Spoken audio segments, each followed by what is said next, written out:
Hey everybody, so this is my my contest video, entry video for Just Luke and Big Daddy Don. I can't remember how I came across them,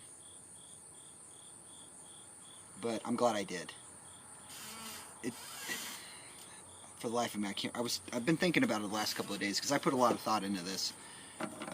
Because some of these contest entry videos are just kind of, you know, off the cuff, but I did exert some effort for this one. And Don actually sent me a message on one of my videos. He's like, "Hey, I hope you enter." And I'm like, "I'm going to." I was just stumped on one of your questions, so this is that. But they're awesome, and you guys all know who they are. But if I can remember, and I'll put a link below. But I'm really bad about putting links below. But I wrote down the questions, just like I always do. And the first one was actually the one that stumped me. The first question was, name an actor who you think should have been in a role someone else was cast. And I am a big movie fan, but my problem is, like, I'll watch the movie, right? Like, let's say it's something that I'm not, an actor I'm really not into. For example, the movie Moon. It's got Sam Rockwell in it. It's pretty much just him. It's really good, but I wasn't a Sam Rockwell fan until I saw this movie, and I'm like, oh, this is great. It's like this guy's on the moon, farming helium-3, and he finds himself. That's all I'm saying. Excuse me. It's totally worth checking out. But so I'll watch a movie, not necessarily with someone in it that I'm a fan of, but then when I think about that character in that movie, I always disassociate the person that acted the part. So it's kind of, you know, I mean, like, sure, Val Kilmer should have never been Batman. George Clooney should have never been Batman. You know, that kind of thing. But it's just easier for me to complain about stuff that hasn't come out yet, you know, as opposed to, what am I saying? You know what I'm saying? Like, for example, the rumor is, and I don't know if this has been confirmed or not, but they're going to do a Sandman movie with Joseph Gordon-Levitt. I think that's a terrible idea. I don't see him for that part. I don't think he's going to be able to. I'm just not really that big of a Joseph Gordon-Levitt fan. I mean, he was okay in Looper.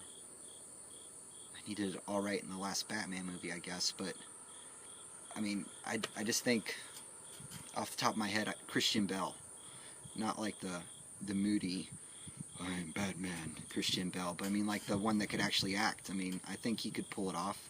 You know, lose a little weight, and he could be gaunt like Morpheus is in the book. I don't. Joseph Gordon-Levitt, I don't see it. And Joaquin Phoenix is signed on to be Doctor Strange. That doesn't make a lot of sense to me either. But yeah, usually if it's somebody who I don't think is going to be right for the role, I generally get surprised. But I'm pretty open-minded and liberal when it comes to movies. So, you know, it's all an experience that I enjoy. So I'm not really too fussed about that kind of thing. His second question is, if you had $15 free money to spend, what would you buy? Comics? I buy comics. I got an extra $15 right now. As soon as I get done with this, I'm running to the shop. I'm hitting the dollar bin. His third question. This was another one that kind of stumped me. Tell me one fact about your neighborhood that you think is great. I mean, I know it's the middle of the day. It's like noon. But, this is about as loud as my neighborhood gets. There is a little, there's a kid that lives 3 doors down that way who has autism, and a couple of weeks ago they gave him a whistle. His parents gave him a whistle, so he runs around in his backyard blowing his whistle sometimes, but that's not annoying. I mean, he's a cool kid. My neighbors are nice. And way back in the day, 1920s, the town I lived in was kind of like a retreat for I live in Excelsior Springs. That's the name of my town. and there's actually springs around that have like sulfur water and magnesium water and all that kind of thing, and supposedly at one point they had recuperative processes. So there was a bunch of like guest house and bathhouse and stuff like that around, so you could enjoy the recuperative process, you know, the properties of this rejuvenating water. And that lasted up until about the 40s. So there's a bunch of that stuff still kind of around. It's kind of cool, like the old architecture and I mean, we still have like an old school downtown. There's not a lot of commercialization here. It's I like it, and it's only 40 minutes away from everything you'd want to do in the city. So you know, I'm not complaining. But when we first came back here, when I was like in I was 11 or 12, we came for a vacation because my grandparents live here too, and I hated it. I hated it. I mean, there's nothing to do. In Excelsior, that's true, but there's a comic book shop 15 minutes away, there's a movie theater 15 minutes away, you just have to leave town to go do it. And it's kind of odd, because a lot of the people I know here are like, I'm never leaving Excelsior. I'm like, but there's so much awesome stuff. 40 minutes that way, you know, 30 minutes that way, 20 minutes that way, just whatever. We already on question number 4? Yeah, cool. Question number 4. And all of these are paraphrased. Name somewhere in the world you'd like to go and who you would take with you. Okay. There's a desert in India.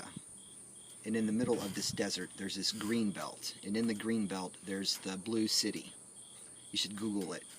I'd like to go there. I'd like to go... I mean, I've never been to India. I've been all over Europe and all over the States. And, I mean, Asia would be cool. But just... I'd really like to go to India. And I've never been to your guys' neck of the woods either. I spent like 4 hours in London on a layover once, but that was about it. But yeah, I'd like to take my lady to India. That just sounds cool. In my bedroom, we have a lot of Indian decor. I have like a Ganesh and a Shiva statue on my bureau in my bedroom, and I have some Hindu tattoos. I mean, it's just... The iconography of the whole thing has always appealed to me. Well, the whole religious iconography thing has always appealed to me, which is probably part of the reason I got into stained glass. And I'm not particularly religious, I just think it looks cool. So I have like a Virgin Mary tattoo, and everybody thinks I'm Catholic, but I just like the Virgin Mary. The Virgin of Guadalupe, the image is visually appealing to me. Sorry, thirsty. I like my mug. His last question. And this is going quick. Sorry, Dom. I was hoping this would be one of my ramble videos. But his last question is shout out to fellow YouTubers. I'm going to go with... I'm going to do more than 2. My buddy Brian, as always, Notawag. I will exert effort to put a link down below for him. Chino the Dragon, he's only at like 80-something views too, and that's kind of crazy. This guy knows his stuff and pulls a bunch of books, and he's personable. I mean, he responds to comments, and I mean, we've PM'd back and forth a couple times about some stuff. I mean, he's an awesome dude. Grayson Nash as well, younger guy, really passionate about the hobby. And that's what we need. We need young, passionate people about the hobby, because eventually all of us older guys aren't going to be going to the shops anymore. So we need the young generation to keep it all going. But yeah, so Don, Luke, congrats on the subs. Well deserved. I should have done this in the house so you guys could have seen my movie collection. But we've talked about movies, and I will graciously talk to you about movies whenever you want to, man. You just let me know. But yeah, thank you guys for your support, and I wish you guys the best of luck. You guys have a nice day. Bye.